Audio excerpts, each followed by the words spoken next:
Hello everyone, and thank you all for joining in EMWorks webinar series. In today's webinar, we will cover a well-suited workflow for the design of synchronous reluctance motors, and I will present the electromagnetic design procedure of this case study motor using EMWorks 2D software. The output power of this motor is 1 HP and the number of poles is 4 and line-to-line terminal voltage is 400 volts. So first of all, let's have a look on the webinar content. We will review the synchronous reluctance motor structure, and then we will discuss advantages and disadvantages of this motor type, electromagnetic design procedure, motor sizing, and then we will discuss calculation of performance characteristics of the motor using EMWorks 2D software, properties such as static torque curve, steady state simulation, and calculation of map curves like torque speed curve, efficiency map, and so on. So let's start. As you know, we can classify synchronous motors versus the torque type, right? We have reluctance torque and alignment torque, or PM torque, in synchronous motors. Because in most of synchronous motors we use magnets, I wrote here PM torque or alignment torque. We can write here. So we can split the total developed electric torque in two parts, reluctance torque and PM torque. And when the percentage of reluctance torque is higher and higher, we are walking in this direction. And when the percentage of alignment torque is higher and higher, we are walking in this direction. In a synchronous reluctance motor, the total developed electric torque is reluctance type. And for example, in a surface permanent magnet synchronous motor, the total developed torque is alignment type. And here we have IPM motor, interior permanent magnet motor, hybrid motor, and PM assisted synchronous reluctance motor. In a hybrid motor, the percentage of reluctance torque and alignment torque are equal. So, as you know, we have different rotor topologies to generate reluctance torque. This figure shows the rotor of a switched reluctance motor, and these two figures show two rotors of synchronous reluctance motors. This structure is called TLA structure, and anisotropy is achieved by transversal laminations. And in this structure, we have anisotropy using axial laminations. This structure is called TLA structure, and this is ALA structure. So the difference between a switched reluctance motor and synchronous motors is in the drive method. So in synchronous reluctance motors, we have sinusoidal waveforms for voltage, current, and we have sinusoidal flux distribution in air gap. The manufacturing of this motor type is simpler than this motor type, and our focus in this webinar is on design of this motor type, TLA structure. Here you can see the motor structure. You can see the cross section of the motor and different parts of the synchronous reluctance motor We have a stator core, winding, and rotor core. The stator core is slotted, and we have a distributed winding on it, similar to induction motor. Also, the rotor is free from any magnets or cage, like induction motor, aluminum cage or copper cage, or any magnets like interior permanent magnet motors. And the total developed electric torque is a reluctance type.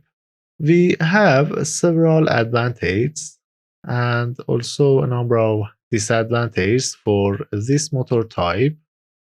In this motor type, the equation for the calculation of the output torque is shown here. The total developed electric torque is actually a function of the difference between the direct inductance and quadrature inductance times ID, IQ plus this term. And as you know, this term is when we use magnets in this structure, right? PM assisted synchronous reluctance motor. So we use magnets to increase the motor power factor and the average output torque that I will explain. This figure shows the vector diagram of the motor. Here you can see the D and Q axis of the rotor. D axis and Q axis. You can see the voltage phasor, current phasor, and flux linkage phasor. So for a good synchronous reluctance motor, when the saliency ratio is high, the definition of saliency ratio is here, LD divided by LQ. When the saliency ratio is high, this angle is high, and we expect a good performance for the motor. But when the angle between the stator current phasor and flux linkage phasor is low, something like this, the performance of the motor is not good. And as you can see here, the angle between the voltage phasor and current phasor is high. And as you know, when this angle is high, the power factor is low, and at the same time, we cannot generate a good amount of torque. So, however, avoiding using magnets or cages inside the rotor are advantages of this motor type, but low power factor and low output torque could be disadvantages of this motor structure.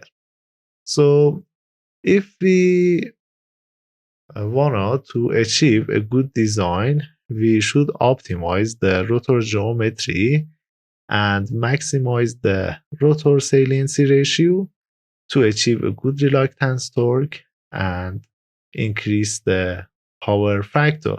But in the best case, when we increase the saliency ratio higher and higher, we cannot reduce this angle and increase the power factor, right? Because of the motor structure. To increase the power factor and also the average output torque, we add weak magnets like ferrite magnets to be able to increase the total developed output electric torque. So here, as you can see, when the motor design is good and the rotor design is good and we have a high saliency ratio, we need a low amount of magnets to increase the power factor. But when the design is not good, we should add a high amount of magnets to be able to increase the motor performance, right? So here you can see advantages of using magnets in the synchronous reluctance motors. When we use magnets, we can saturate tangential ribs and increase the saliency ratio, and some part of the magnet flux is used to generate the electric torque. So, right, the rotor geometry is complex, and we should have a good tool to be able to optimize the rotor geometry. And in this webinar, I will explain how we can use EMWorks 2D to optimize the rotor geometry and satisfy our goals. So here you can see the electromagnetic design workflow of a synchronous reluctance motor. Here in the first step, we should set the ratings of the motor, the output power, speed, line-to-line terminal voltage, efficiency, and so on. Then we start the analytic design of the motor, and by setting of the magnetic loading, electric loading, and so on, we can generate an initial design proper for finite element analysis. So, right. Okay. You can use the Excel software to implement your analytic design and calculate motor dimensions, and then you can pick up dimensions of the motor to be able to generate the motor geometry inside the SolidWorks software, and then starting the finite element analysis using EMWorks 2D. So when we generate the model, the first step is calculation of the magnetic loading and the static torque. If the magnetic loading is okay and the number that we calculate using finite element method is equal to our analytic assumption, we can go for the next step. Otherwise, we can modify the design and iteratively satisfy this condition. So when this condition is okay, we can calculate the direct inductance and quadrature inductance, and we can derive the LD and LQ that also we use them in the equivalent circuit. Then the next step is steady state simulation or back EMF simulation. This step is for PM assisted motors. When we have permanent magnets, we set the stator current winding equal to 0 and run the back EMF simulation to calculate the flux linkage due magnets. So this step is only for PM assisted motors, and we don't have this step for synchronous reluctance motors. So when we run the back EMF simulation, we can calculate the theta r0, or this angle is equal to the magnetic axis of phase A. And then we can set up the model one step more. Then we can calculate the static torque. And when we check the static torque curve, we can confirm that our design is capable to generate the desired output torque or not. So if no, we can stop and modify the geometry and run the simulations designs from the next step and then continue, right? So yes, when we cannot derive the desired value of the output torque in the static torque curve calculation, so the steady state simulation of the motor is useless, right? So as you know, we should avoid wasting the time, right? So here, as you can see, until this step, I didn't do any transient simulations. So All simulations were magnetostatic, and I will explain in EMWorks 2D, right? How we can set up and do magnetostatic simulations. So when everything is okay, we can do a steady state simulations and excite the stator winding and calculate the performance curves.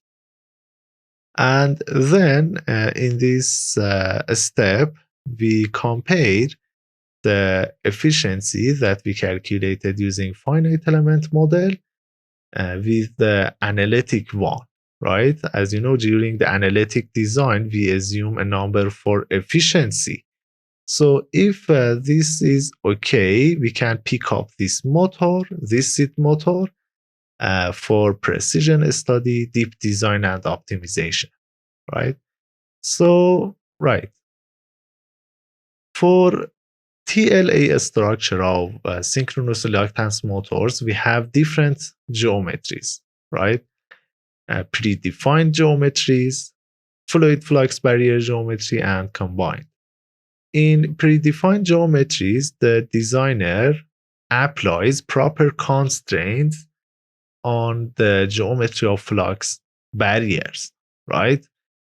And this constraint should be in such a way that we don't get any geometrical error during the optimization, right? So the next category is synchronous reluctance motors, that geometry of flux barriers is calculated considering the magnetic flux lines, right? As you know, we have maximum saliency ratio when these lines are in parallel to magnetic vector potential contour lines, right? And in combined structure, we can combine predefined geometries and fluid flux barrier geometry to be able to insert, for example, cubic magnets and at the same time achieve a high saliency ratio. So for the fluid flux barrier geometry, as you know, the geometry is really complex. And to be able to draw this geometry, we should know the equation of flux lines inside the rotor core. Thanks to powerful scripting environment of the SolidWorks software, we can implement our analytic equations inside the SolidWorks macro environment to be able to draw these flux lines automatically, right? Here we wrote a code, and in this code we set the inner radius of the rotor and outer radius, number of poles, number of flux barriers, and just by running this code we create the geometry of flux barrier. So this is complex to be implemented analytically, right? So we implemented a counterpart method inside the SolidWorks macro. So this is one advantage of the EMWorks 2D software that is totally integrated in the SolidWorks software. We don't worry about complex geometries. Also, as you can see here, in this electromagnetic design workflow, we need to do magnetostatic simulations, transient simulations, different type of simulations. And as you can see here in EMWorks 2D, under one project name, you can define different analysis types, right? So you don't need to generate different files, different geometries for each design. Just you model your motor geometry in the assembly environment of the SolidWorks software, and then you can define different analysis type under one project. So here I defined a steady state, magnetic loading, and map curves calculation. We need to do this kind of simulations for design of synchronous reluctance motors. Here you can see the three first steps. I implemented the analytic design in the Excel software, and here we set ratings and goals, and we calculate the parameters of the motor and dimensions of the motor. And if you need to have more information about the analytic design, you can contact us. Here you can see the settings for the magnetic loading simulation of the motor. Here is the full model. We apply boundary conditions, define windings, excitation, define torque calculation. Here you can see the phase A, and here you can see this torque definition for calculation of the torque that is applied on rotor. So in the magnetic loading calculation, in the magnetic loading design, the goal is calculation of the static torque curve. Here you can see the and Q axis of the motor, and now we are going to change the value of stator current angle and calculate the static torque curve of the motor. So as you know, when I change the value of stator current angle, I can calculate IDS, IQS, IA, IB, and IC for a specific range, and then I can calculate the static torque curve. In EMWorks 2D, we have a powerful environment. Actually, we can do parametric simulations. You can generate design tables, different scenarios, and run the design once to be able to generate the static torque curve. So I changed the stator current angle from 0 to 90 electric degrees and generated this table. Then when we generate this table and do the parametric simulation, we can calculate the static torque curve, right? So the scenario 1 is corresponding to alpha IS, or stator current angle, equal to 0.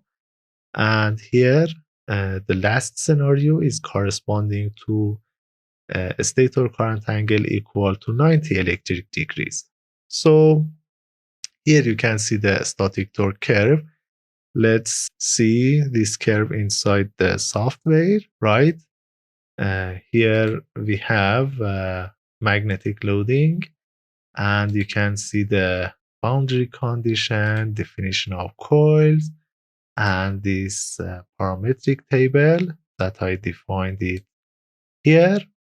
So when we run this parametric analysis, we can generate this static torque curve.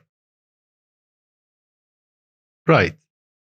The rated output torque of our case study motor is 4.8. And as you can see here, based on this static torque curve, we can achieve this amount of the output torque, right? Even we can hit 5 Newton meters. So when this is okay and the motor can generate the rated output torque, we can go to the next step and calculate the steady state torque waveform. In a static torque curve simulation, magnetic loading simulation, also we can plot flux density distribution for all scenarios, right? Here in this figure, you can see the flux density distribution when the stator current angle is equal to 0, and also the flux distribution when the stator current angle is equal to 90 electric degrees, right? So you can check hot points of flux density inside the rotor and stator lamination. Our interest is the flux density distribution corresponding to the maximum electric torque. And as you can see here, the hot point inside the stator tooth is below 1.6 Tesla, and inside the rotor flux carriers is also below 1.4 Tesla. Because I considered the knee point of the HP curve of the lamination, right, for the analytic design and motor sizing.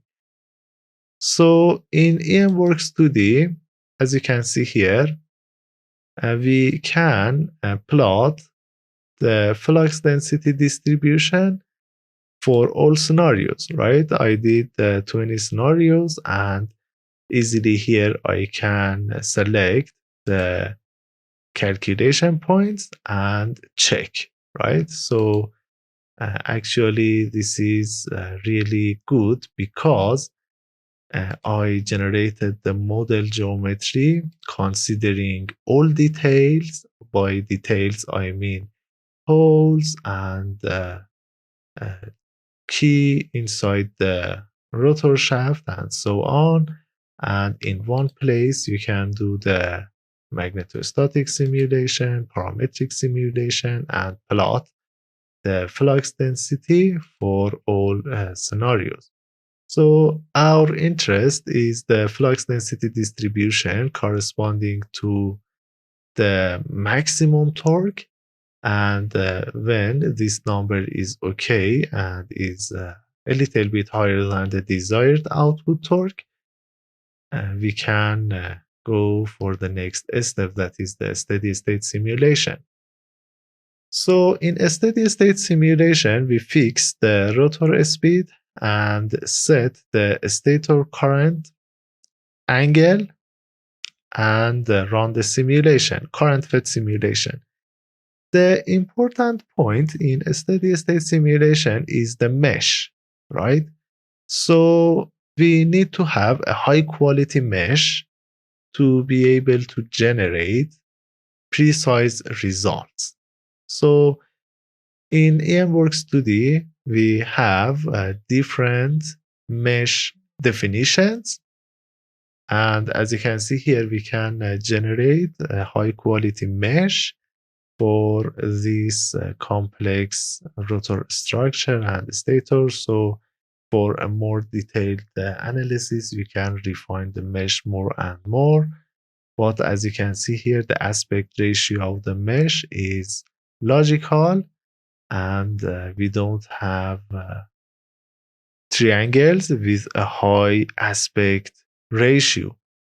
So here you can see the mesh for the rotor and the stator lamination and the mesh for all regions here in this figure. So in the steady state simulation, as I said, we set the stator current angle and we will do a current fed simulation. In EMWorks 2D, you can define these waveforms for the currents. And here I did the simulation for 2 electric periods corresponding to this current angle. And you can see the torque waveform with a high resolution. I reduced the time step to be able to calculate the torque ripple also. And as you can see here, the rated output torque, the average of this waveform is 4.8, and also we have torque ripple. To reduce the torque ripple of synchronous reluctance motor, we can use different methods: step skew, continuous skew, or optimizing the rotor geometry more and more. So here the average output torque is of interest. And also you can see the waveforms of induced voltage. So the terminal voltage is 400 volts and the phase RMS voltage is 230. The peak value is 310. and you can see the corresponding value here, right? So in this way, we can validate our analytic numbers with the finite element results to update our design more and more. So here also you can see the animation that I generated after doing the steady state simulation of the motor, right? Let me run this animation, and you can see the steady state operation of the motor, right? So this is good because you can generate the rotor lamination geometry and stator lamination geometry with all details. You can define geometrical parameters inside the SolidWorks software and import all of those geometrical parameters into the EMWorks software and do parametric simulation to optimize this complex rotor geometry.